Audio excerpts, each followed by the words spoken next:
Oh, wow. And lived by herself and her cat, you know. Oh, shit. So she must have been happy to see you. Yeah, I think it was one of those things where she just liked having students to keep her company around the house. And she taught me a lot of French, so. Oh, okay. And cooked me a lot of food. How did she, living in Switzerland, know a lot of French? How did that whole thing? Oh, well, I was in the French part of Switzerland. Ah, okay. Yeah, there's 3 main languages in Switzerland. If you could believe it, they try to translate everything to like 3 different languages.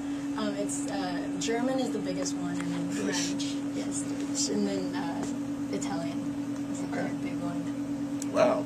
I know, and they somehow communicate. Oh, absolutely. Oh, well, I mean, I would think you'd have to at some point. Right. You know, you adapt. Right. Or a lot of body language. Right. Body talk. Yes. But what did she teach you about Switzerland? She taught me that. She taught me that Swiss people are just really cool.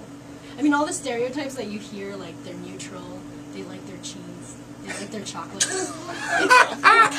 It's actually kind of true. I mean, they're like they're very democratic. Like when I was there, I was only there for like 3.5 months, 4 months, and they must have had like 8 elections or 8 votes on things the whole time I was there. Oh, wow. Everybody would go out and vote. Like school would be off, and everyone would go out and vote. Like, this is 8 times? this is a very active political society. I was like, wow, if only America could do that, you know? So we weren't here. So what about the Swiss women? We hear that Swiss women are nice, like the double Dutch girls, the Swiss team. You hear about that? How was that? I don't know. No, I mean, do they look like? Are they like some hot-looking women? I don't check out women, but No, but you're a woman, so women could actually say, "Oh, there she's hot." Right, and I like how she feeling looks. I think she might be great to be with the radio boys. Yeah. not be like not in the Lesbos. You know what I mean? Next time I'm there, I'll get you some numbers. Okay, there's Facebook too. There's Facebook, yes. No, they were good looking. I tend to think that Europeans are just kind of, they tend to be a little healthier than a lot of Americans. And Switzerland and Sweden, we hear that they eat very, very better than America.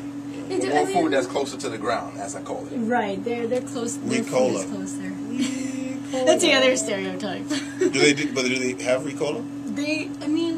It's one of their products. Nestle is also from there. It's one of the products they have, but they have the big, I forget the name of the big horn that they they're using the Ricola. Yeah, that's actually, they use those in the Alps. That's, I forget what they use it for, but it's actually functional. It's not just for help. Maybe. I don't know. A lot of cool things that come out of Switzerland. But we're still here with you, Alpha. Yes. The beginning. Yes. The start. Famous Sandwich Radio. Yes. But what was your alpha when it came to music? Like, what was the very first thing that you wrote? Do you remember what it was? Yes. It was actually kind of sad. It was called, I think it was called I Miss You, and I know it's so. But, but it was about a classmate of mine who had passed away, actually. Oh, sorry. It was pretty sad, but it was back in 7th grade, I think. Oh, wow. 7th grade? Yeah, this kid was very young. It was very sad. Wow.